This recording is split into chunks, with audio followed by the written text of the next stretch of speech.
और ध्यान रखना, समुद्र के गर्भ में पड़ा अमृत मंथन से ही प्रकट होता है। वो तो है वहां, सदा से है, मंथन से प्रकट होता है।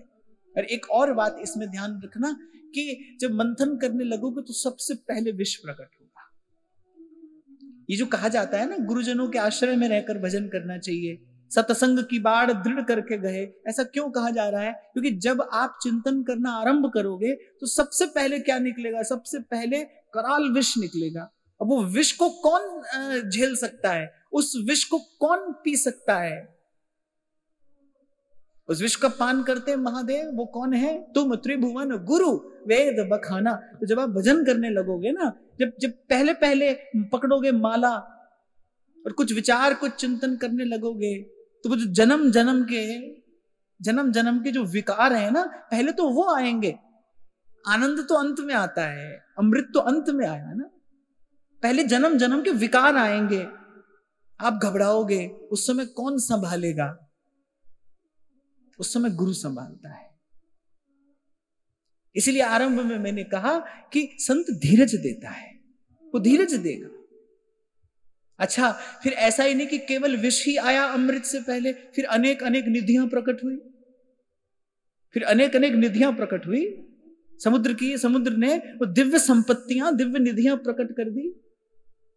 उस समय भी कौन संभालेगा? गुरु ही संभालेगा। सुख पाकर आपको फूलने नहीं देगा, और दुख की घड़ी आएगी तो आपको घबराने नहीं देगा। अच्छा, धीरज की आवश्यकता केवल दुख में ही नहीं होती, ध्यान देना। धीरज की आवश्यकता केवल दुख में ही नहीं है, पांव केवल दुख में ही नहीं फिसलता। मुझे तो ऐसा लगता है धीरज की आवश्यकता सुख में अधिक है। कोई चाहिए आपके जीवन में, जब आप बहुत सुखी हो ना, उस समय भी आपको थामने वाला कोई हो। हम गा रहे थे ना उस दिन, सदा पकड़ो मेरी बाह कितने भूल न जाओ,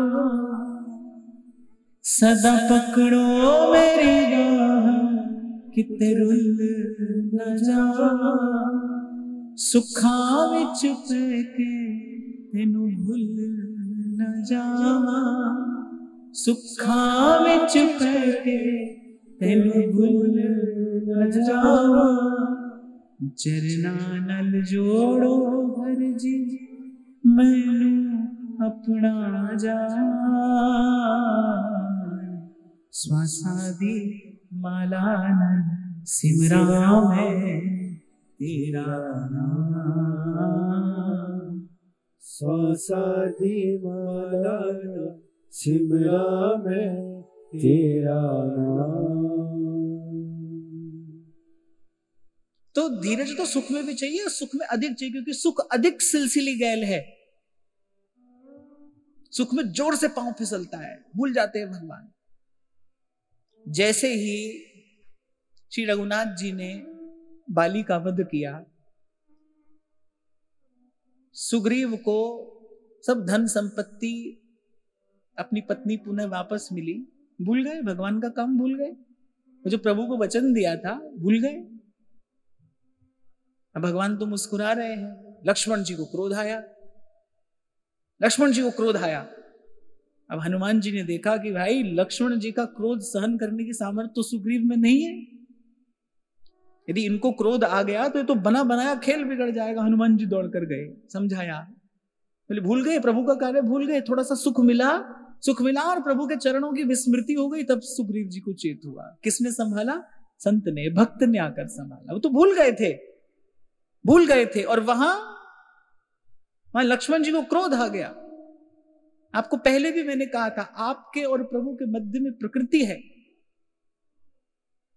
और वो सदा अपने स्वामी की सेवा में तत्पर है। वो आपकी जरा सी भी भूल और आपको दंड दिए बिना नहीं रहेगी। वो प्रकृति का विधान ऐसा ही है, जो जस करे सो तस फल चाखा। वो बिल्कुल निष्पक्ष है, निर्लिप्त, निष्पक्ष। उसको किसी से न लेना है न देना है, उसकी दृष्टि सदा अपने स्वामी पर है। तभी भगवान ने कहा है मम माया, मेरी माया। वो पल पल देख रही है सबको, सब पर दृष्टि है उसकी। ठाकुर जी तो अपने निजानंद में मग्न रहते हैं ना, वो तो अपने अपने निज स्वरूप में स्थित हैं। प्रकृति देखती है कि जीव योग्य है, अयोग्य है, पात्र है, अपात्र है, तो आपके और उनके मध्य में प्रकृति है।